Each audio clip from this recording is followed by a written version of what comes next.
It sounds to me like I hear that go, oh, he's found the secret five, the things that sit at the top of the pyramid. That kind of what it sounds like.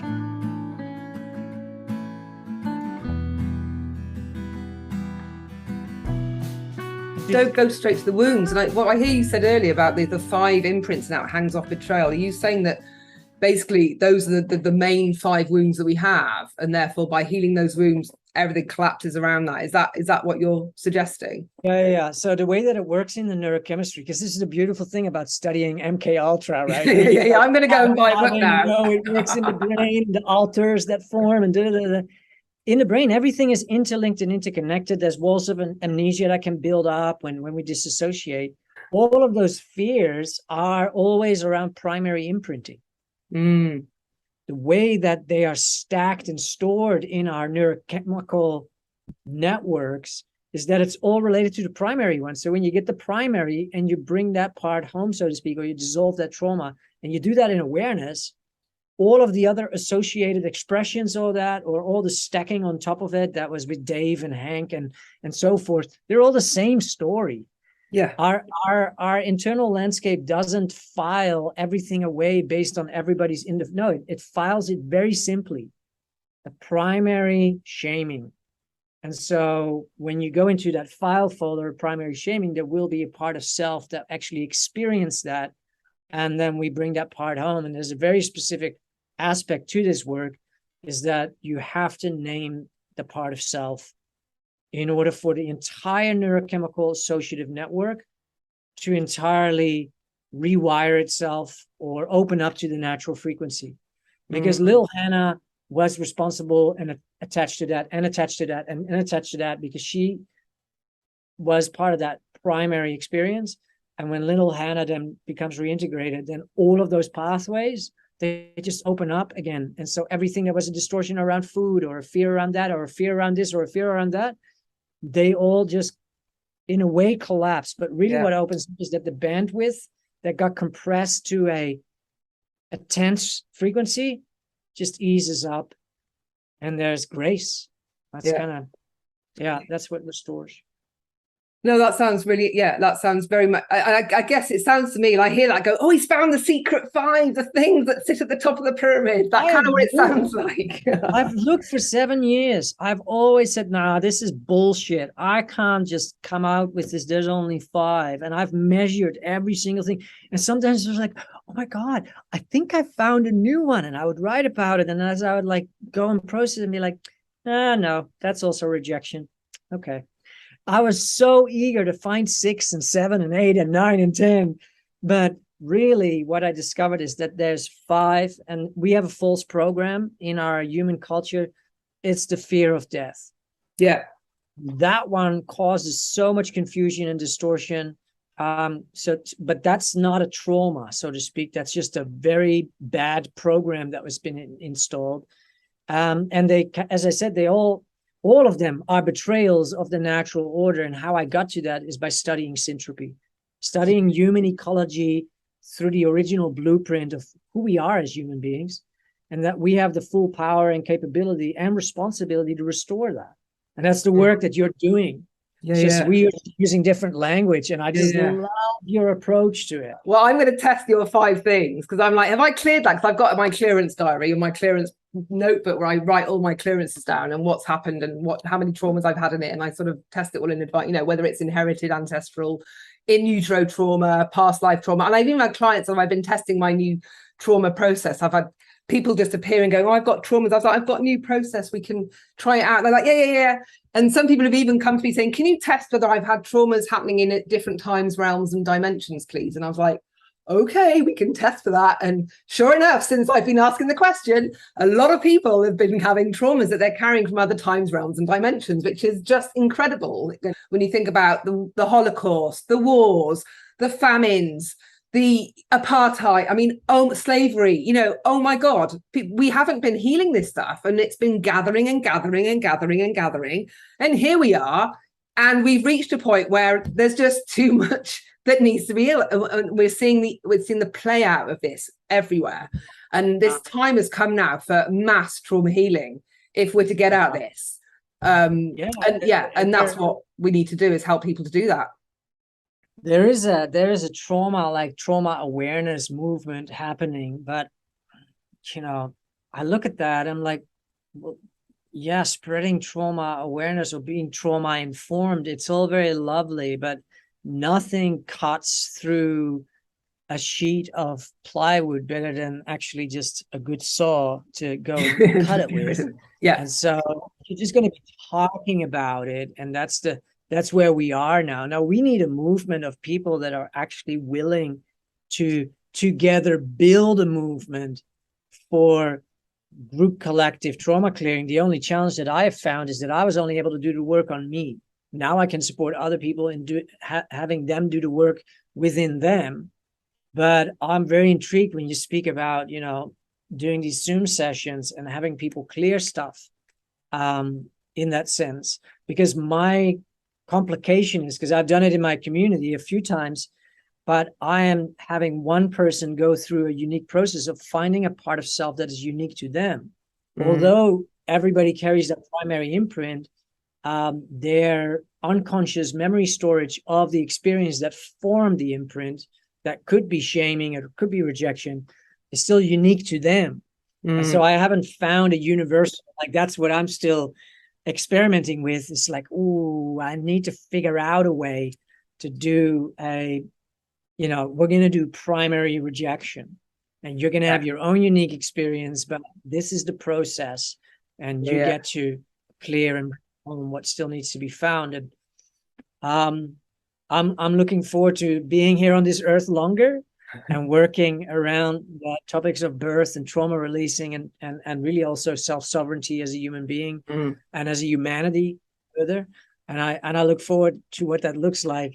How can you possibly clear all your trauma? How do you know if you've cleared all your trauma? And you said, well, I cleared all my trauma. So how do you know that you've cleared all your trauma? Like what's happening that tells you you've done that?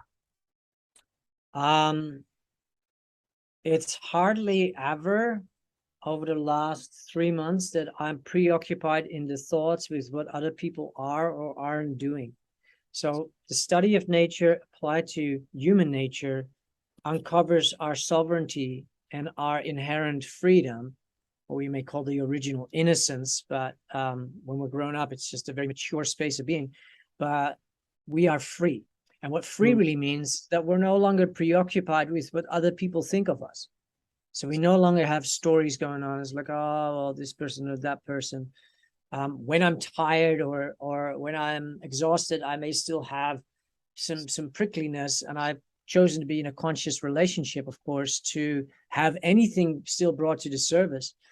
The only space that I feel I still have more to do in is that gestation period, and that element around turning but I don't think it's a trauma. It's just like because of my trauma, I've never learned how money or work or a corporate or any of that work that functioned. And so this year is the first year that I'm actually just stepping out in the world with that. And I have just a lot of learning to do.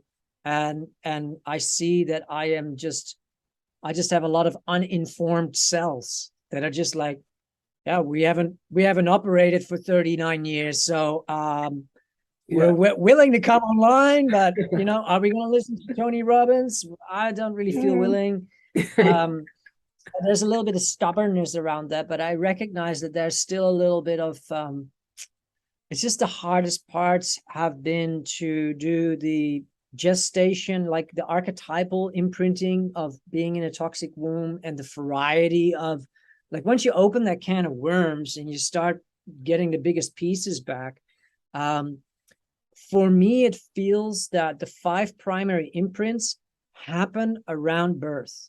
And there are different imprints that happen in gestation that I have yet to put proper language to. So thank you for asking.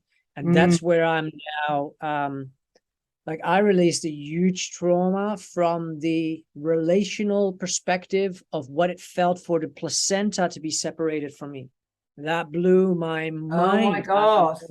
That is stored here as well. Wow. Not just my separation. Oh my God, I've got to write that trauma that the placenta experienced on a conscious level of being separated from what it was designed for to generate. So its program got terminated, and there was actually trauma that I released out of this body for that program never having been able to run its full course.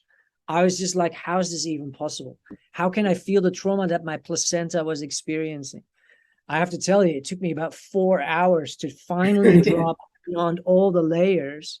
And I had a beautiful doula and midwife to kind of guide me through the entire process and just keep hearing me, keep listening as I was, and it had to do with money. I was working with a multimillionaire person that wanted to set up an intentional community. And it was, of course, bringing up all my unconscious, deeply stored, hidden, and the challenge with anything that happened from 3 years or 2 years and into pregnancy is that it's non-lingual. Yeah. There's no language, but the 5 primary imprints can still be traced in that. But I'm feeling very clear that in the gestation period, there are more, it's just more complex because there's even less language. And I can, with that, I can only speak about my own experience. And I know that a lot of people didn't have the gestation period that I had. So I don't feel that I have enough awareness based on shared experience with other people where I can take them into their gestation period and discover what they are experiencing. But all the work that I've done in co-living experiments, it's become very clear that everybody goes through these 5 primary imprintings. When I clear stuff using the head trash clearance, it clears. And when it doesn't clear, I'm like, okay, there's a trauma at the root. That's why this conflict isn't healing in me. So I had a hunch I needed to clear a trauma around visibility, being hidden. Now I've got podcasts, I do videos, I do Facebook Lives. I don't have a problem with being visible, but I was doing this flip-flopping where I was visible and then hiding and then visible and hiding. And this flip-flopping is classic, I think, trauma response. So I was like, okay, there must be a trauma in here somewhere. I don't know what the hell it is, but let's go and clear it anyway. So I went in with the intention of clearing a trauma around that. Okay, fast forward an hour later, pile of tissues, lots of tears and snot. And I was like, wow, that was a biggie. What was that? And I tested into it. I thought it's got to be childhood. Was I younger than 5? Yes. Younger than 3? And I was like, I bet it's in utero. Was it in utero? Yes. Which trimester? 3rd trimester. And I was like, I know what the fuck it is. I know it. I know what it is. My mum, when she was pregnant with me in the 70s, she was the main breadwinner. My dad was at university doing a PhD. If her employers found out that she was pregnant, she would have lost her job. So she had to hide her pregnancy, keep me small. All that visibility in being hidden was directly tied to financial security. And I was like, hello, Lex's main fears and shit going on today in your life. All from her stuff that I was simply present at. So when I'm saying that, that time in the womb imprints you, that's the kind of stuff we're talking about, because I was feeling that in very, very real ways. And we don't really look to the utero experience as being the source of some of the shit that we're playing out in our lives. But oh my God, it's there in bucket loads. And that's why when I start working with people, I say, what was your mother's pregnancy like? Like, let's start there, because that's going to give us massive clues as to what's going on in your life. But the other thing that I think we don't look at are very innocent experiences that you don't think twice for. I work with a lot of CEOs and a lot of female CEOs, again, around the theme of visibility and speaking out and being silenced and all of that. And these memories started coming up for them when we were doing clearances of playing hide and seek and being tricked on by an older brother, left in the cupboard, left in the washing basket, whatever. Some of the stuff that I discovered, it really just speaks to that as well. Like these school plays that are being put on for, 3rd graders. Yeah. We're not at all ready for any of that responsibility, and we want to, behave good, and it's severely damaging. So I found myself, one of my parts back on that stage, just totally being traumatized by just stage performance. Yeah. And of course, then throughout my life, being very attracted to be on stage, but then, you know, being the guy that works behind the scenes, but wanting to be on stage, but being actually the guy that does the supporting behind the scenes. And so I finally found that one. Yeah, no, I know. When you uncover that, though, it's a huge, that really allows you to release it, because you kind of have something that then makes sense. And you go, oh, that's why I don't need to hold on to this. This is not necessary. I think the awareness is a really important part of that. And the women when I work with tocophobia, when they understand that the root of their tocophobia is probably their own birth trauma, their own birth experience, then they kind of, because up until that point, none of it makes any sense. They're like, well, why would I not want to have a baby? Well, this doesn't make sense. And this not making sense adds the anxiety that can lead to the depression. So understanding the root can be really, really important. But yeah, anyway, I feel like we could be talking for hours. I know, Alexia, this has been so inspiring. I'm so glad that we hit Same here. No, I'm so pleased with